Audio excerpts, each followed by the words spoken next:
Okay, well, back in the division, back in Miami. Um, Looking at the Dolphins, this is a lot different team than we saw earlier in the year, 8 weeks ago. They've changed the personnel things, and they've done a really good job of winning close games. Playing good football situationally, and that's how they won a lot of close games. They're obviously very well coached. They have a lot of explosive players on offense, with Stills and, of course, Drake or Parker. Tannehill's back. And then, defensively is a disruptive front. Howard's having a great year. They turn the ball over a lot, one of the best teams in the league on that. And one of those strengths of the team is special teams. They do an outstanding job on the return game, the rush game, coverage. So, good all-around team that's gave us a lot of problems down there last year with their scheme, their players, and the way they played. I'm sure we'll get the same thing this time. Hopefully we'll be able to do a better job with it. Bill, I want to ask you about Lawrence Guy, because he seems like a little bit lighter than some of the guys that play the interior. What is it that allows him to have the success that he seemed to have had over the course of this year playing inside there? Yeah, I think he's got the size and the power to do that. He's done that in college in Baltimore. Plays a good technique. He's strong. He's got good instincts in terms of playing blocks and recognizing interior schemes. Works hard. It's tough and durable. He's out there every day. Other than his obvious physical skill, what are some of the things about Cameron Wake that allowed him to have the level of production for so long over the course of his career? Great motor and great technique. He's really a good technique rusher. Does a really good job of attacking the blockers, defeating the technique that they're using, whatever it is, soft set, quick set, hand punch. He's got good counters to all those, and he's got a really good motor. So athletic, hard to knock off his feet, cut blocks, things like that. He just steps right over them. But he's quick enough to turn the corner. He's got a good inside move, and he takes the deep set tackles and just powers them back and is disruptive that way. So he's very experienced and can adjust quickly to whatever, however the set or the play develops, with his rush. How would you characterize your depth at tight end? Same as it's been all year. No changes that I'm aware of. I don't know what happened.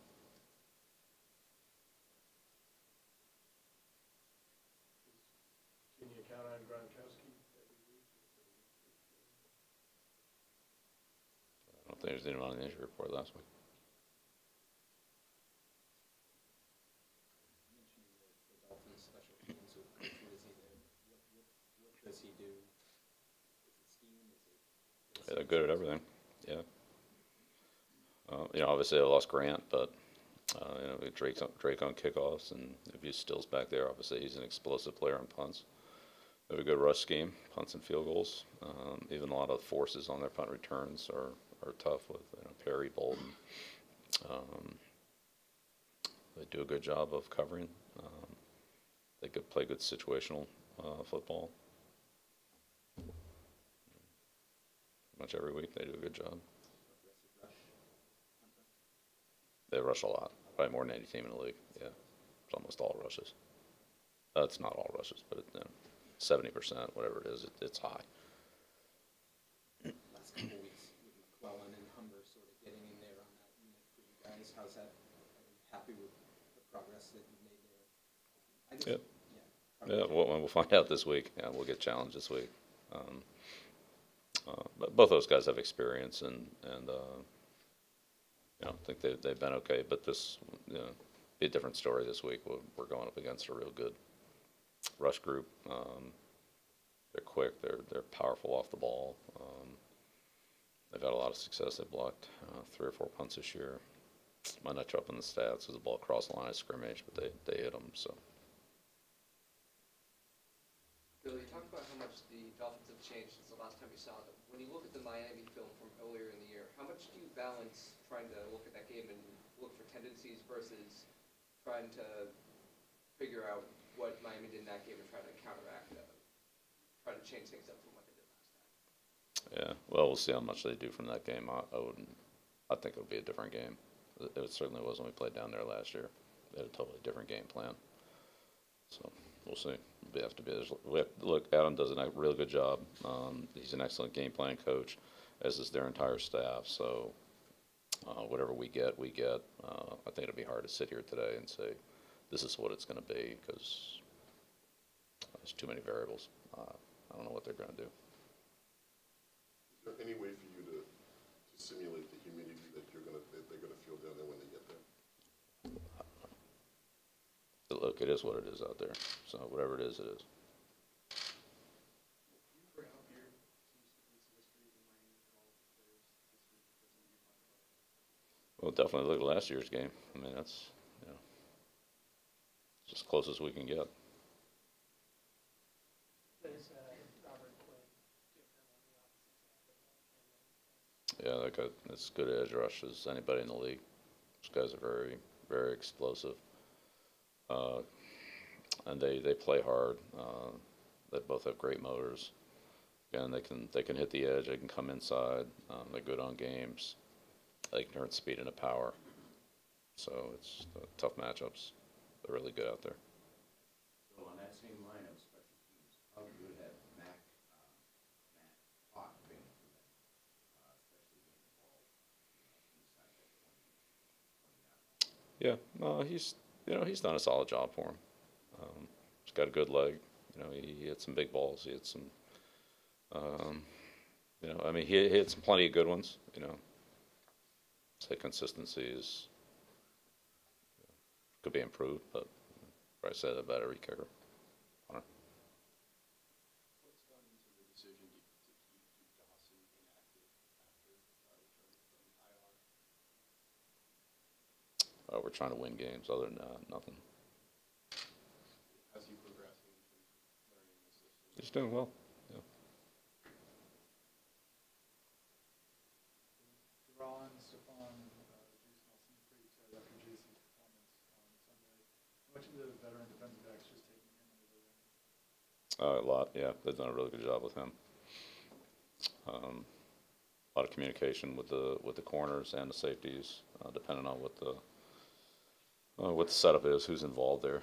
But it could be a combination of both or more corner, like when the corners are together, like on stacked receivers, things like that. Sometimes it's the safeties when we get bunch sets and so forth that handle the communication. But whoever it is, they've been, look, they know he doesn't have a lot of experience in our system, and they've done a great job of, making sure that he understands what we're playing and not just take it for granted that even though we've been over it, and he does know and he should know it, still there's that reinforcement of the extra communication that this is what it is, and make sure that he understands it and, he can play it. So, he can certainly handle himself on his own, but those guys do a great job of just making sure, double checking that, we have things right. Is it significantly easier to integrate a more inexperienced player when you do have a veteran group like that? Well, yeah, sure, because those guys know what they're doing and they're confident. They're confident in the call. A big part of making the call is just the way you do it. If you do it with confidence and everybody's knows that what you're saying is, they kind of feel like, that's right, and you're assertive about it, then you do it. If it's one of those kind of half-hearted, then is this the right call? Are we really doing this? This is, and then there's that hesitancy. And so, Devin, Pat, Ron, Jason has done a great job for us. John, those guys, they get it out. That nails it, and that's what it is, and we play it. And even if it's wrong, at least we're all wrong together, and we can usually work through that. The problem is when we're, half right, half wrong, and that's never good. Yeah, he's been great. Yeah, again, he missed the spring on the field. He was here for all the meetings and everything, but he wasn't on the field, and it was a process in training camp. Training camp's hard because we're not game planning. We're just out there, running our system, running plays, and our offense is running their plays, and the multiples become, exponential really.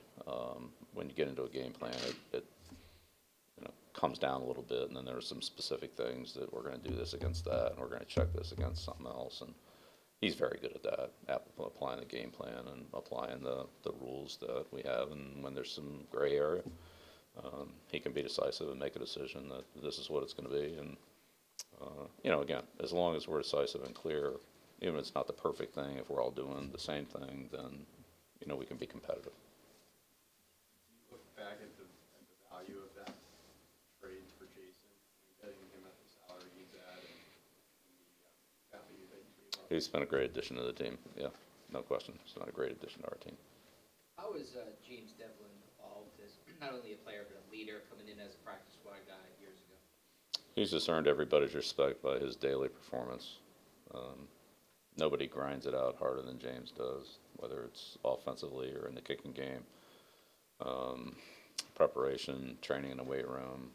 And he's a hard-working kid that just grinds it out every day. Quiet, doesn't say much, but his actions are strong, and I think everybody appreciates and recognizes his commitment to the team and how much he puts into it, how tough and dependable he is. And he shows up every day and does it.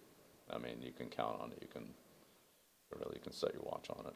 He'll be there. He'll work hard. He'll do everything you ask him to do. He'll be ready to go. I think without a doubt, everybody in the entire building feels that way because it happens every single day. With that being said, is it nice to see when he has a game like he had that last time, finding the end zone twice, the first time in his career? Yeah, sure. It's always good when we score, but however it happens, but he's very unselfish, and most of the time he's paving the way on that. But he made a couple big runs. Sometimes that last yard is a tough yard to get, especially against a defense like that. He got it. I got some good blocking, so it's good. The last question? What have you seen from OB? Well, just a little bit more each week, and kicking game defensively.